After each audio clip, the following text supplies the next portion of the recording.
Federal judge in California has turned down the attempt to roll back DACA, and our political analyst Lee Bynes joins us in the studio to talk a little bit about that and then some more. And Lee, good to have you. Good to be back. As we were talking, of course, the federal judge in California temporarily blocked the Trump administration's decision to fight to roll back DACA.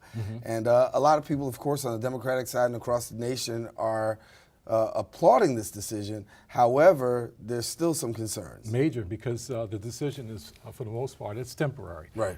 This is, if you want to really impact the DACA situation, but not only the DACA situation, but the parents that brought these kids here, you're going to have to go with a comprehensive package on this. So to put a Band-Aid on the situation that's only going to last maybe a few more months, and then these 800 and some odd thousand individuals going to still face the possibility of deportation, that's inhumane in and of itself. To continue or to come up with a package that only addresses the 800,000 people without actually dealing with the parents who brought them here in the first place, now you're still leaving these folks in a situation where one member gets to stay, another member gets to go. So we're talking about breaking up families.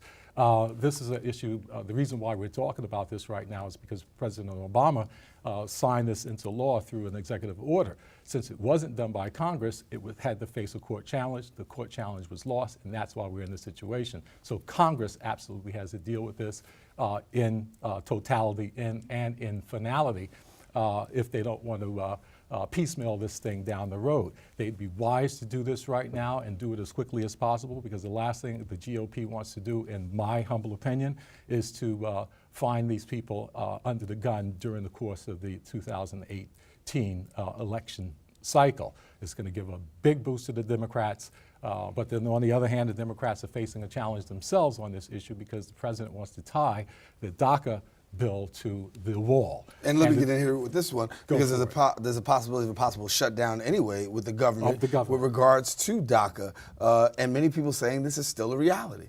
Well, absolutely, because the Democrats are committed to not spending one penny on funding the wall. They will offer up money in order to secure the border and other means, but an actual wall, $18 billion, which if we go back to Donald Trump's campaign promises, was not even going to affect the taxpayers at all. This was supposed to be paid by Mexico. President Piñato said that there's no way going to pay for the wall. The previous president, Vicente Fox, said that they weren't going to pay for the effing wall. So their position on this is rather strong and stable. So how this is going to play itself out over the next couple of days or a couple of weeks, it's going to be very, very interesting. But the Democrats are flirting with a little bit of disaster, because if they're the ones who caused the government to shut down, we're talking about 800,000 federal employees who could be furloughed during that time period. And a lot of people need those checks. A lot of federal workers are living paycheck to paycheck, just as most other Americans. So it's a deep concern, and they got to solve it. They're on the stage right now.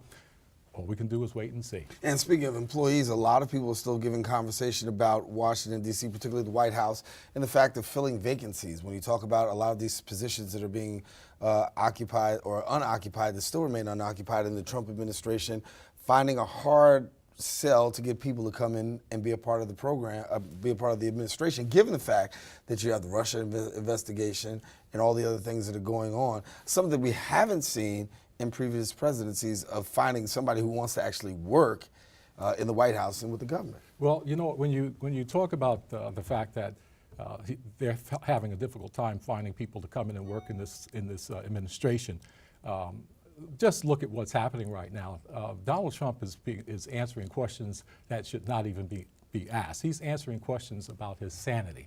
And when you go down that road, if you find yourself in a situation where you're defending your mental capacity, you're already in a losing battle. And there's so few people, professionals, people with pride, principles, and talent, who want to associate themselves with an administration that's in this deep water. Now, we're talking about people, since this book has come out, and from my first appearance on this show, coming back after several years hiatus away from Open, I said that I was unqualified to analyze Donald Trump in any perspective. I'm a political analyst. He needs a psychoanalyst to deal with the situation. The Democrats several months ago brought in just that, psychoanalysts to sit down and discuss with them what they saw from afar, mind you, because it's difficult to examine someone from television, from tweets, and other external concepts without actually sitting them down on a couch and asking them the deep questions.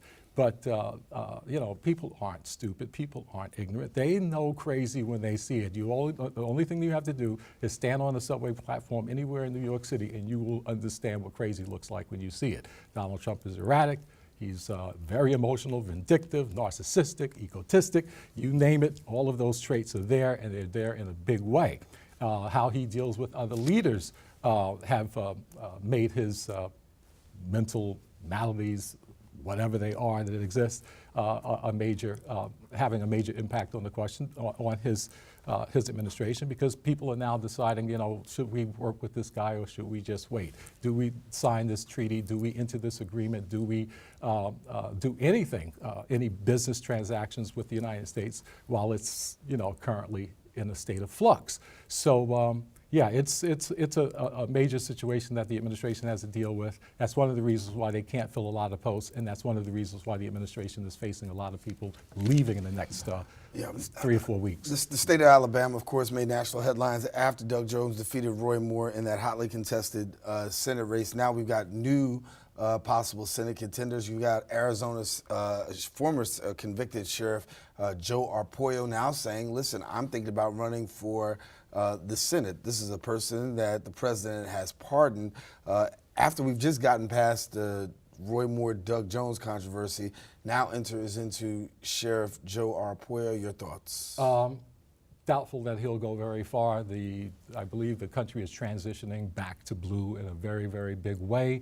Arizona, while it is a red state, you got Jeff Flake coming out of there. He's no big fan of Trump, even though that the state is very, very conservative.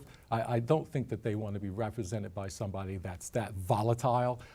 So I don't see that Senate seat going anywhere. Not in his column anytime soon. No. And we know that he was convicted of racially profiling Latinos. Precisely. And so what would that mean in terms of immigration? Because as one of the quotes that he says is if the president supports this new immigration policy the way that he sees it, I'm all for it, is what comes out of the mouth of Sheriff Arpaio. Yeah, but you know what? He's going against a popular wave because the president wants to get rid of these 800,000 people by any means necessary, but it's not just them. We're talking about people here who are here on the temporary protection status, people from El Salvador, people from Honduras, people from a vast array of Haiti, for number one, that are all under this. If you add it up, we're talking about another 300,000 to 400,000 people who may be asked to leave.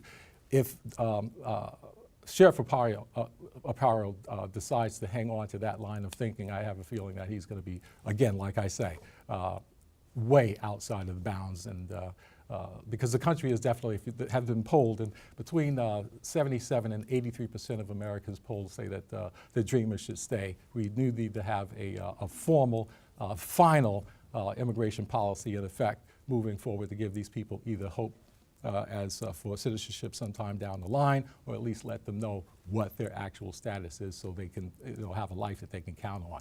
Anything counter to that, I don't see it being very positive or being very successful. Before I let you go, I want to ask you one final question. Certainly. In regards to the president talking about international waters. You got him saying, I've got a nuclear button bigger than yours when it comes to North Korea.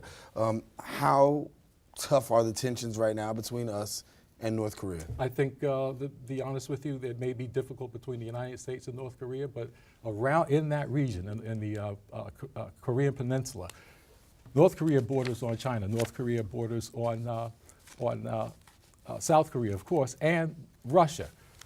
The Kim administration made it well known that, yes, we're ready to talk, but we're going to talk to the South Koreans. So they're going to the Olympics.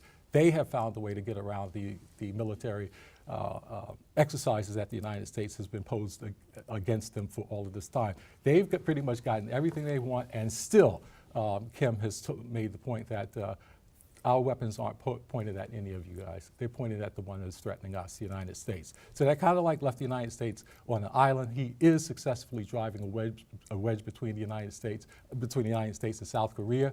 If South Korea decides to make these overtures for peace, if North Korea decides to, look, we can work with you, that leaves us on the outside again. So again, it's one more reason where you can actually see the United States is retreating from a leadership position. All right, Lee Bonds, our political analyst. Thanks, buddy.